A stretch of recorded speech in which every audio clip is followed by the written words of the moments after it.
Congratulations. Thank you. Congrats. What up, Congratulations, Coach. did that yesterday. Caught that corner. Once again, good afternoon. We'll start the Illinois press conference with an opening statement from head coach Brad Underwood.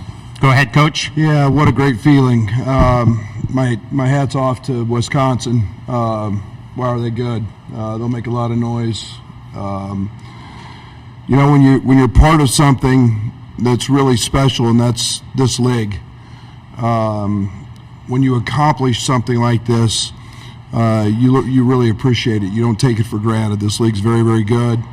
To come here and have three games that were all a little bit different, and then to have the confetti fall at the end, I couldn't be prouder of these guys, and I'm glad they get to experience that feeling and hoist that trophy. And we talk about it a lot. We don't take this tournament for granted, and we're coming here to win and play. And I thought the game was as good a college basketball game as you want to see, ebbs and flows, and we just happened to make a few plays down the stretch to pull away. Thank you, Coach. We will start with questions for the student athletes. First question right here in the front row. Coleman, feels like he's playing some of your best basketball right now. How do you guys feel? What do you think you show going into yourselves and everybody else going into the NCAA tournament? I feel good right now. I feel like I still could have played better this tournament, shooting the ball. I feel like we made some crucial adjustments in all the games we played, and that's what won us these games, and that's what it's going to come down to in March. So, just staying ready for whatever opponent we have next, and staying dialed into those details and being ready to make adjustments on the fly whenever we need to, because we only got one shot now, and if we lose, we go home. So just staying dialed in and staying attention to details is what's going to take to win. So Next question, middle, second row. Marcus, you come here for 1 year. You get one chance to kind of do all this. What's this mean to you to get this moment in Minneapolis and have all the confetti falling? Yeah, it means everything. My college career, I haven't gotten a ring yet. So to come here and get the ring, this is the conversations, the visions I had with Coach during the recruiting process, and we came here and got the job done. Right here in the front row. Go ahead. For Marcus, you struggled shooting the ball the first couple of days, not so today. Just finally getting adjusted to the ball or the court or shooting backgrounds, or what was the difference today? It's just basketball. People have off nights. Steph Curry has off nights, and when I have an off night, I just remind myself that, Steph, the greatest shooter ever, has off nights. So, it's just on to the next play, next possession, next game, and you just keep playing with confidence. Next question, second row. Coleman, what are your immediate thoughts on being able to bookend your career with your freshman year winning this title and then your senior year being able to do the same thing? It's great because I feel like these last 4 years we haven't been labeled as the best team in the Big Ten, but at the end of the day, after every year, we always end up being the best team in the Big Ten. So it means a lot, despite of what people may say.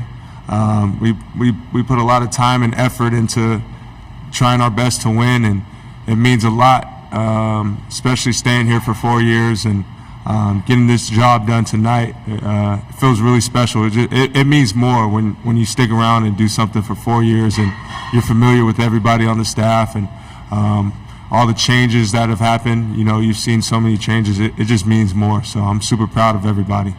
Question here in the front.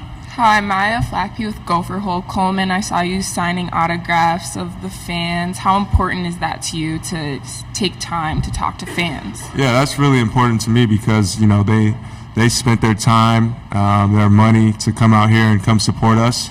And, I've always been that little kid and wanting to get an autograph from college or NBA players, and I just don't want to be the guy to blow them off. So obviously it was a timely thing, and obviously if I had more time, I would have stayed out there and interacted with more fans, but that definitely means a lot to me. Question in the back. Coleman, Coach always talks about this team being the most connected team that he coached. From you being here for so long, what is the thing that makes you the proudest of this team? Say that again, the last part? Proudest of this team. I'm sorry. I couldn't. Proudest of the team. I think the thing that makes me proud is I feel like there's just a difference. Like Klesmit hit 2 big, tough threes, and nobody hung their head. We came down and we scored the ball, and then we ended up getting stops. And I feel like sometimes in my career there's been moments where those threes would have just destroyed everything and we would have lost that game because we weren't connected. But tonight we saw the end result. You saw nobody hung their head. We kept playing. We made some mistakes, but we were able to keep playing, and ultimately we played hard and were able to get a win. So nobody's quit on anybody. I'm super proud of all the adversity we've gone through, whether it's from Marcus in the summer with his hamstring, me all year with my knee, Quincy's wrist all year, off the court things. We've all stuck together, and we've done a really good job of just being together. So, 2 final questions for his student athletes here in the front and then the second row. Marcus, what encourages you most about how you guys played this week? Is it coming back from the deficits? Is it a certain way you played? What do you think it was? Yeah, I would say just our fight. There were a lot of times where it would have been really easy to fold and just, kind of pack it up and accept defeat. But, every time out, we just had the same message that we weren't going home, we weren't losing this game, and we just came together every single time. So I think just our ability to push through stuff that, we didn't have planned, we didn't want to get down 10, but, our ability to just keep fighting. Last question, second row. Coleman, this is for you. Wisconsin counterpunched as well as any team you guys played against in the tournament. What did you see that was different from them, and how did you guys overcome their ability to rally against you guys? It's funny because I told the guys in the locker room after we beat them in Wisconsin, I said, I wonder why Chucky Hepburn isn't so aggressive. I feel like he's one of the best players in our league. I felt like the first game he wasn't that aggressive, but tonight we saw him be a little bit more aggressive, coming off those ball screens, choking his motor, get into his spots, passing the ball well. And I think if he plays the way he plays tonight and all tournament, really, toughening out through that leg injury I think he had. But I think when he's aggressive, I feel like they're a really good team. And I think that was the biggest thing tonight, his aggressiveness, for sure. And Stephen Crowell was in the game. He was in foul trouble when we played them up at Madison, and so he's a big piece for them as well. So, Thank you, Marcus. Coleman, you can head back to the locker room. Go get a bigger piece of the net. Questions for Coach Underwood, right here in the front. Brad, what encouraged you most about how your team played this weekend heading into the NCAA tournament? Resiliency, toughness, fight. It was a little bit different every night. I love that. It was a great defensive second half yesterday. The one yesterday, I thought today it was swings and emotion and really, really good offense. And you shoot 62% today in the second half. I thought that we got through kind of the first game, maybe a little nervousness and a little sloppy, but yeah, it was. You're going to have some of those, and I just love our resiliency today. Question right here in the second row. Go ahead. Well, 3 double-digit deficits in 3 days, Brad. What'd you learn about your basketball team this weekend? Well, I didn't like it, but yeah, it's. I think it's a long game. I think there was no panic. I thought we stayed the course. I thought today one of the biggest things was we made a switch and we went really big. Playing Dane, and I thought that impacted. Put Coleman on store. And which he did a terrific job on. But yeah, I think it's just the variety of ways that we think we can play and have to play, and like I said, it was kind of a little bit all over the place that in terms of our who did it and how we did it. right here. Brad, looking forward to next week. How do you balance when you're preparing in general between a cautionary tale of learning from some of the relatively early exits in the last few years and just saying, those are in the past and moving forward and not worried about that? Yeah, there's very few guys that know anything about the past. They're living in the moment. We didn't talk 1 second about coming to the Big Ten tournament and getting beat last year in the first round. Every team has its own identity. This team's no different. We'll dive into Morehead State here in about an hour, and as soon as we get on that plane, and we'll prepare for the postseason. The regular season is over in the Big Ten, and thank goodness we don't have to see another Big Ten team for a while. But yeah, we got to go prepare, and we'll put a bow on this with the ability to carry the trophy in the Ubben practice facility. Second row. Coach, I'm sure you've seen the photo. It was viral last night, you in the tub with all the players. Can you walk us through that photo and also just how comfortable you feel with these guys right now? You get on them during the game, then you able to have those kind of moments after. Well, I was really impressed. I didn't know I looked that good with my shirt off. I actually cold tub every day. We're fortunate we've got one in our practice facility, and so I'm a big fan. But a few of the guys called me out the first day, and had to go in and really show them that even though I'm a little older than them, I'm still pretty tough, because none of them can go dunk all the way under and hold their breath for 10 seconds while I can. So I had to show them that the old man's got a little toughness to him. Question in the third row. Brad, I'm jumping ahead, but you haven't been to the Sweet 16. Illinois hasn't since '05. Everybody's going to be burning for it, and I want to know how much you really burn for that. Check that off your. It's not about checking the box. I came here to win a national championship. If you think that's all I'm trying to get to, we've had unfortunate draws. I think we've had some tough draws. You get beat. I think every program has had those moments where you get upset. You maybe don't play as well. We had the year with Trent with pink eye, Jacob Grandison out, an injury. I think we're going in a place we're as healthy as we've been, and we're playing well. And so this team doesn't know anything about any of that. I'm here to try to win a national championship, and Illinois is that type of program. And I tell Josh Whitman, our athletic director, Chancellor Jones, that every time I see him, we are here to win a national championship. And if those goals ever change, then I probably don't need to be your ball coach anymore. And in the meantime, that's our goal. Not just get out of the first weekend. It's to keep moving on. Question right here.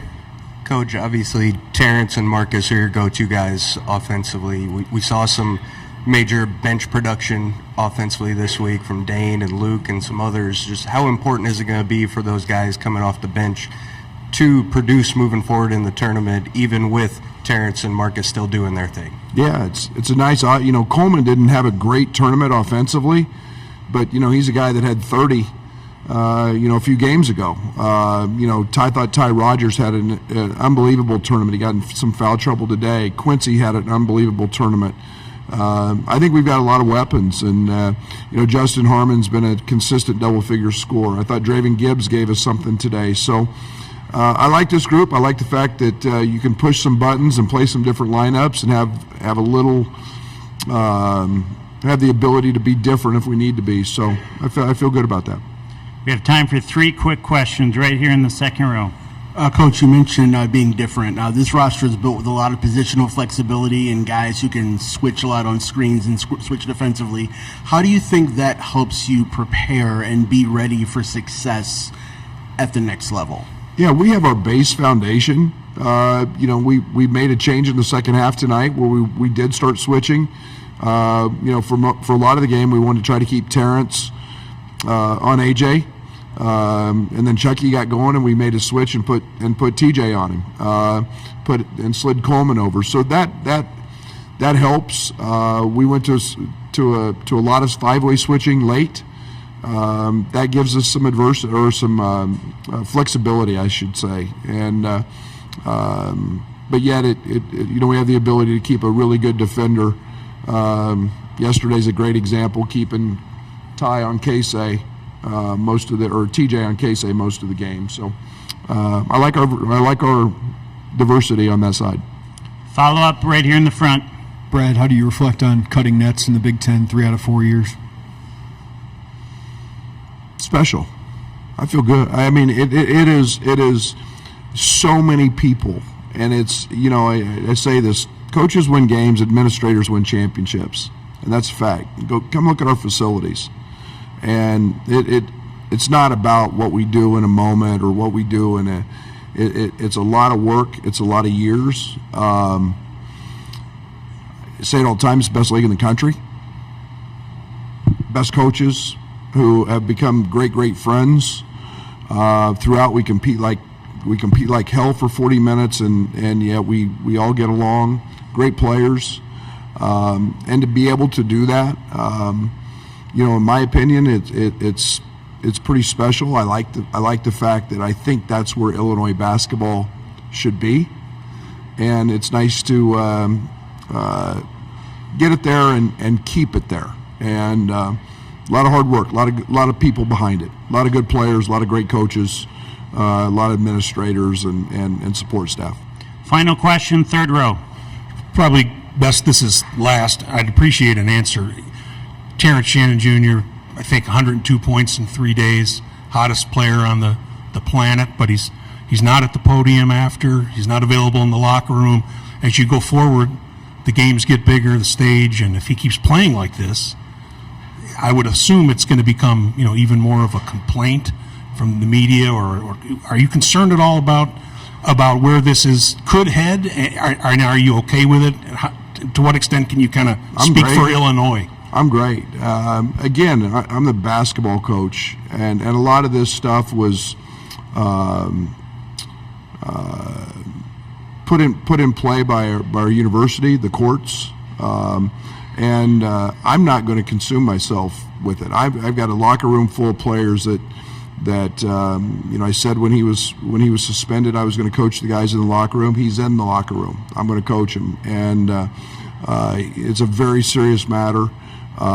He's got representation, and that locker room is so strong that whatever. How hot he gets. We knew he was hot. He's a good player. He was hot before it happened. It will be handled accordingly and with great sensitivity and respect to everybody. Thank you, Coach. Thank you.